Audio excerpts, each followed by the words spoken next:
Monsieur le Président de la République, si j'ai décidé de m'adresser directement à vous, c'est parce que prenant prétexte d'une utilisation nullement avérée par les forces gouvernementales syriennes d'armes chimiques, le président américain Donald Trump a décidé immédiatement d'attaquer la Syrie. Cette situation est d'autant plus désolante que vous-même semblez vouloir associer notre pays à cette nouvelle aventure guerrière avant même toute enquête indépendante, sans considération du droit international, de nos intérêts nationaux, de la vie de nos soldats et de la vocation historique de la France.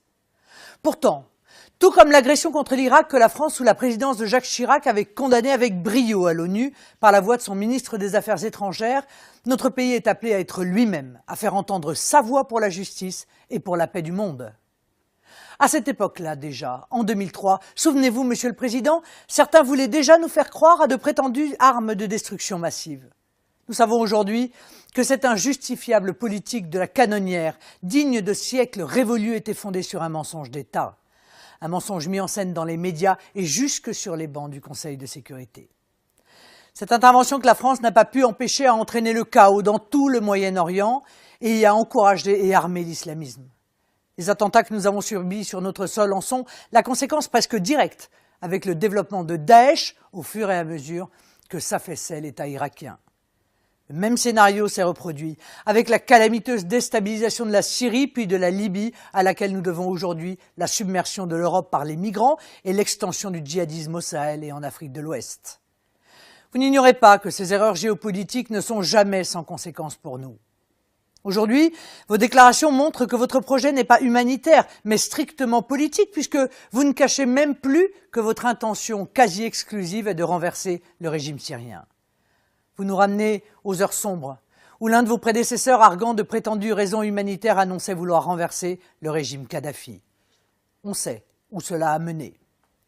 Je crois que c'est dans les crises que se juge la clairvoyance et le caractère de ceux qui nous dirigent, et plus largement, la qualité des hommes d'État. Qui peut croire qu'en ces circonstances d'une gravité exceptionnelle, la France, qui est un vieux pays, un pays qui connaît mieux que quiconque le prix de la guerre, puisse se laisser entraîner à de telles folies guerrières et accepter à la légère les rôles de caution politique et de supplétifs militaires.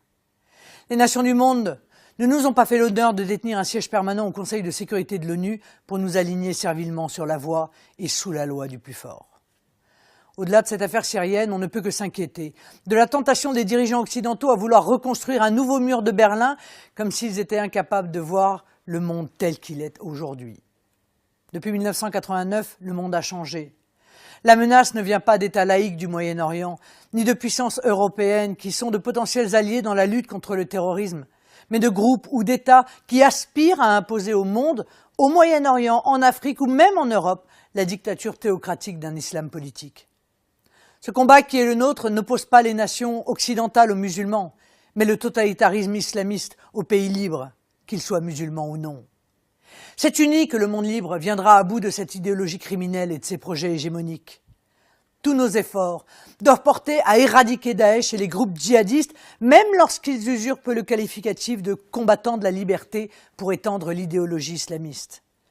Nous sommes les héritiers d'une nation qui ne peut être elle-même, pour reprendre la phrase du général de Gaulle, que dans la grandeur.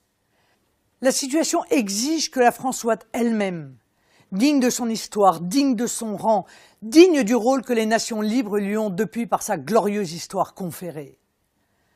Monsieur le Président, si vous prenez la décision d'une attaque militaire contre la Syrie, vous en prendrez la responsabilité, devant la nation et devant l'histoire.